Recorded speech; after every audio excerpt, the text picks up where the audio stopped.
네, 안녕하세요. 이철입니다. 이번 시간부터는 서피스 강의를 하겠습니다. 그래서 서피스 강의가 마치면은 가장 기본적인 우리가 말하는 그 파트 디자인에 대해서 기본이 갖춰져 있는 상태고요.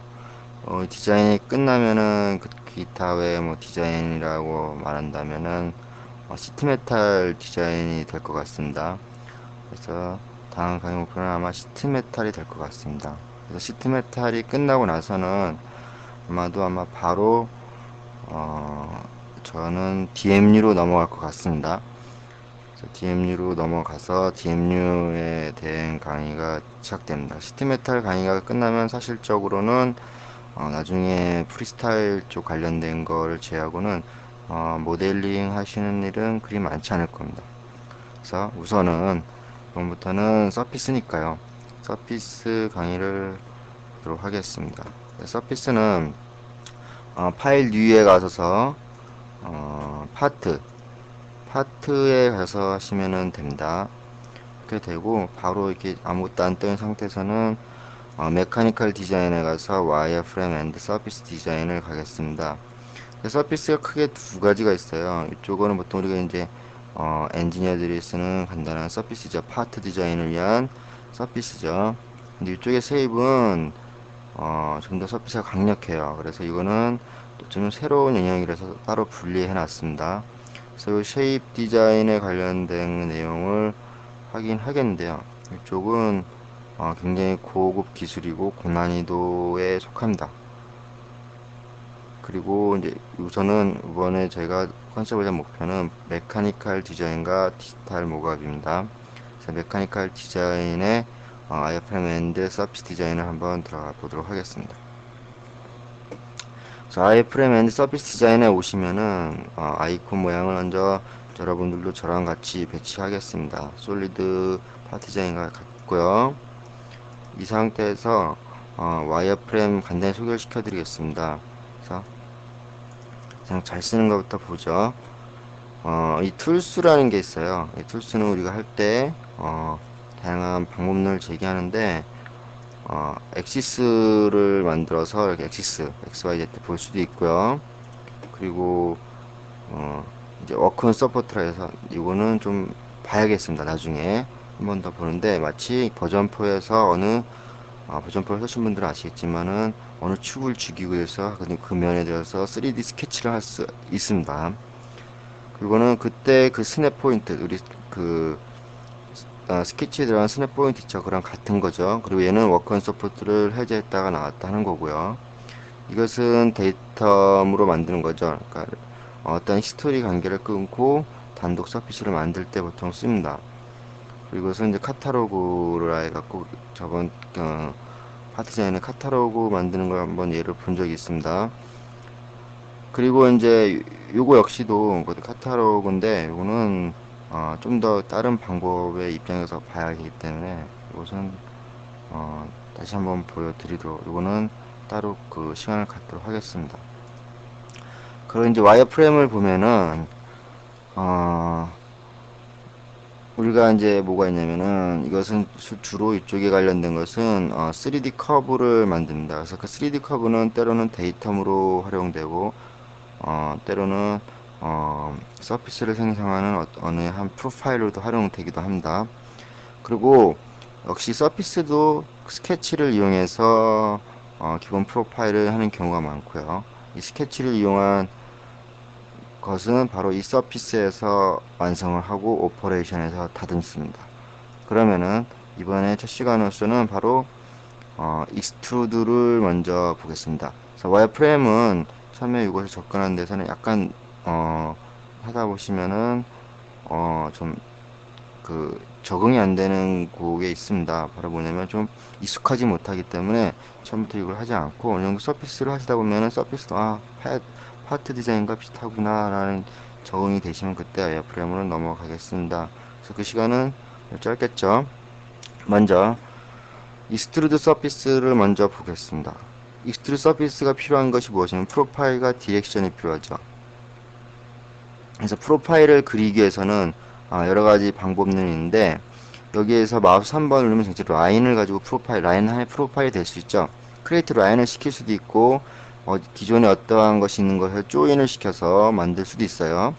근데 이런 것들은 나중에 일이고, 한번 이 스케쳐로 들어가겠습니다. 스케쳐로 들어가서 저는, 어, 여기 해당되는 프로파일을 아마도, 어, 이,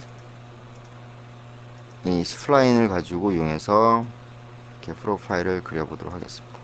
그리고 이 프로파일 역시도 어떻게 됩니까? 구속 조건을 다 주셔야 되죠. 그래서 구속 조건은 여러분들은 그 스케치니까 기존에 주셨던 거 동일하게 주시면 되고요. 이런 스플라인 같은 경우에는 위치 구속을 주로 잡습니다. 그래서 뭐 간단하게 있는 거 몇 개만 이렇게 잡아 보겠습니다. 이렇게.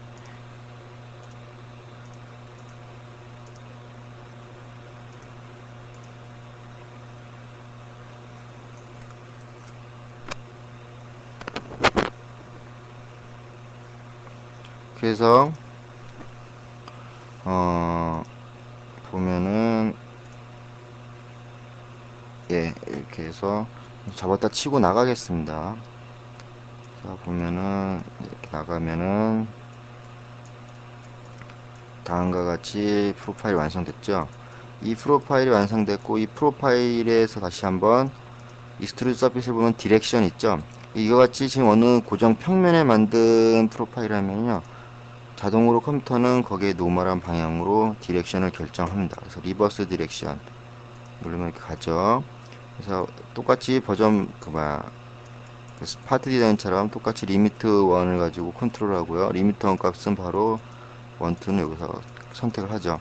디렉션은 무조건 노멀 방향이 아니고 예를 들어서 이 평면에 해당되는 어떤 직선의 방향과 동일하다.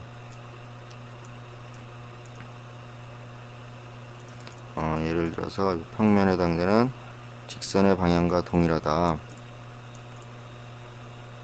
그럴 경우 그 직선을 이미지로 그려주신 다음에 빠져나오셔서 그 직선은 방향성을 활용하면 되죠. 그래서 프로파일은 이것이고 디렉션은 이 방향이더라. 그리고 길이 값은 내가 주기 나름이더라. 그러면 프로파일에 관련된 것이 같이 나왔죠. 그래서 이것의 익스트루드는 이제 요거에 대한 옵션을 이렇게 끄시고요. 여러분들 한 가지 참고로 서피스와 솔리드의 차이점 무엇이라 생각합니까? 이런 CAD들의 가장 기본이 되는 단위는 무엇이라 생각하십니까? 바로 이 카타에서 이 모델링에서 이 엘리먼트, 엔티티의 가장 기본적인 것은 포인트예요. 그래서 포인트의 연속이 바로 라인이 되고요. 그 포인트 연속이 바로 커브가 될 수 있죠. 그 커브들의 연속이 바로 서피스가 되고요. 이 서피스가 좌우, 사방, 팔방을 어떻게 됩니까? 막혀 있어서 거기다 볼륨을 주면 그것이 솔리드죠. 그래서 서피스는 솔리드가 되기 바로 전의 단계죠. 알고리즘상에 봤을 때는.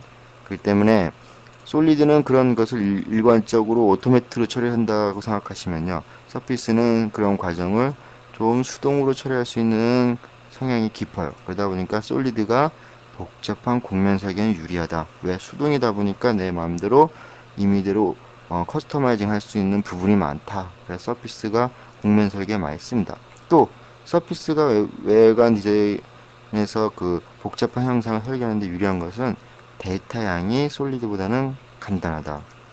왜냐하면은 또 한 단계를 건너야지만이 솔리드 같은 경우에는 완성이 되죠. 이 서피스를 어떻게니까 사각면을 모두 메꾸고 그 다음에 그 안에 볼륨 처리를 해야지만 솔리드 되죠. 그 일련의 과정이 생략이 되어 있기 때문에 컴퓨터로서는 계산하는 부하가 더 적다는 거죠. 예, 이렇게 해서 서피스에 대해서 가장 기본이 되는 바로 익스트루 서피스. 이것을 우리 캐드 용어에서는 또 이렇게 뭐라 하냐면 룰드 서피스라고 합니다. 예, 그래서 이렇게 해서 서피스가 완성되는 거고요. 여러분들 앞으로 보시면 아시겠지만은 서피스가 완성되는 기본 조건이 있어요. 볼까요, 한번? 첫 번째, 단면이 정의되어야 돼요. 두 번째, 방향이 정의되어야 되죠. 세 번째, 길이값 지정이 돼야 되죠. 그래서 다음과 같은 룰드 서피스 같은 경우에는요, 어, 이것에 대해서 한번 보겠습니다. 수많은 포인트 이루어진 이러한 커브가 있었고요. 이 커브가 연속이 되면서 서피스가 완성됐죠. 그러면서 계산을 할 수 있는 여러 가지 경우 변수가 바로 방향성을 정해줬죠. 그리고 그 방향성에서 어느 거리까지만 가자. 그죠? 근데 그 방향성이 전체 이 각각의 포인트가 가는 방향을 전부 다 같은 방향을 줬죠.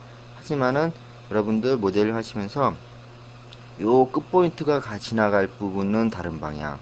어떤 곡선을 타고 가고, 이쪽이 끝포인트에 지나갈 것은 또 다른 방향. 이런 어떤 곡선을 타고 가고, 임의의 그 방향을 따로 줄 수 있다는 거죠. 그리고 다음과 같이 꼭 치수로 어떤 거리값을 주는 것이 아니고, 여러 가지 방향에 따라서, 어, 여러 가지 그 방법에 따라서 거리값을 줄 수 있다는 거. 그래서 그거에 대해서 한번 유념해 주고요. 부터 하는 서피스 펑션에 대해서 한번 더 이렇게 집중을 해 주시기 바랍니다. 네, 이렇게 해가지고 익스트루드 서피스를 마치도록 하겠습니다. 수고하셨습니다.